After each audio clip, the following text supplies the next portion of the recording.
unless your doctor tells you otherwise, stop wasting your money on these 7 supplements. Number 1, calcium supplements. Huh? I'll bet you your doctor is telling you you need calcium for strong bones. I bet you all the milk advertisements you see on TV tells you you need calcium for strong bones. While it's true, calcium is a part of the makeup of bone structure, there is no evidence that a calcium supplement will actually have any benefit in actually making the calcium go to your bones. In fact, there's some evidence that calcium supplements will deposit calcium in your blood vessels where you don't want it. So you get plenty of bioavailable calcium in the foods you eat, particularly in vegetables, in dark leafy greens. And there's actually a not insignificant amount of calcium in animal protein and fish. Interestingly enough, people who have some of the longest life expectancy, the Acciarolis in southern Italy, are small fish eaters, anchovy eaters, sardine eaters. What are they eating? They're eating the calcium in the little bones of these fish. And so if you really want to spend your money on a calcium supplement, buy some sardines, buy some anchovies. That's the way to get your calcium. Number 2, multivitamins. So multivitamins have been around forever. Unfortunately, multivitamins were developed based on examination of 20 college students in New York City in the 1920s, when the federal government was trying to determine what would be the bare minimum amount of various vitamins and minerals that somebody should have to avoid diseases. Diseases like beriberi, diseases like pellagra, which you probably never heard of. And they wanted to find the bare minimum that would be necessary. So they looked at the blood work of 20 college students and said, well, this is what these kids are eating, and this is what their blood work looks like, and they're healthy college students, so that's probably what we need. And that was actually the basis for the recommendations of the minimal daily requirement of vitamins and minerals. Now, the minimum daily requirement, unfortunately, has nothing to do with the amount you need for good health. That's totally different. I'll give you an example. The minimum daily requirement for vitamin D is about 400 international units a day.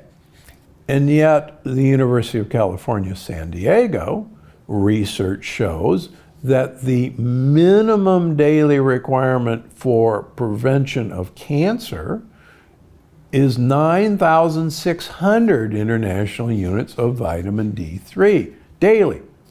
And that's nowhere near 400 international units. Recently, there's been a very good paper showing the higher your vitamin D level is in your brain, the better your neurons work. Exactly the opposite of what a minimum daily requirement of vitamin D would say. 80% of Americans are deficient in vitamin D. Regular vitamin C tablets. Now, vitamin C is essential. Let's make no mistake about it. We, unfortunately, like most other animals, do not manufacture our own vitamin C. So we have to acquire vitamin C from our diet. How do we do that? Well, long ago, it's conjectured that great apes and us stopped making vitamin C because we were always eating vitamin C, living in tropical rainforests, not only in the fruits, but also in the leaves of the plants that we were eating. Guinea pigs don't make vitamin C for the same reason. They get it from their diet. Strangely enough, vitamin C is made from glucose. And there are 5 genes that control this, 5 enzymatic steps that take glucose and turn it into vitamin C. We lack the 5th gene. It's a ghost gene. Why is that important? Let's take rats. Let's genetically engineer them so that they carry the human vitamin C producing pathway where the 5th gene is a ghost. Those rats live 50% shorter lives than rats who manufacture their vitamin C. Well, 50% shorter lives. Now here's the exciting news. If you put vitamin C in the drinking water of those vitamin C deficient rats, they will live exactly as long as the rats who make their own vitamin C. So what does that tell you? We really have to have a continuous source of vitamin C in our diets. How do you do that? Well, if you just swallow a vitamin C tablet, that vitamin C is a water-soluble vitamin, and it will be gone out of your system in about 2 to 4 hours. So the options are take timed release vitamin C. I personally take 1,000 milligrams twice a day of timed release vitamin C. If that's too much to ask, get yourself some chewable vitamin C tablets or carry around some 500 milligram vitamin C tablets and swallow them 4 times a day. But what you're looking for is a continuous exposure in your body to the benefits of vitamin C. But just swallowing one once a day is really not going to do you much good. Number 4, ketone drinks. Okay, ketone drinks are a hot item. You want to be able to swallow your ketones. Here's the problem. Ketone drinks, quite frankly, taste terrible. And they're really expensive. And there's so much easier, cheaper ways to make ketones. And that is MCT oil. So if you're going to have a ketone shot, just have a tablespoon of MCT oil. The MCT oil will produce ketones automatically. And it's cheap, and you can even buy it at Costco. Don't waste your money on expensive ketone drinks. Number 5, low-quality probiotics. Here's the problem with probiotics.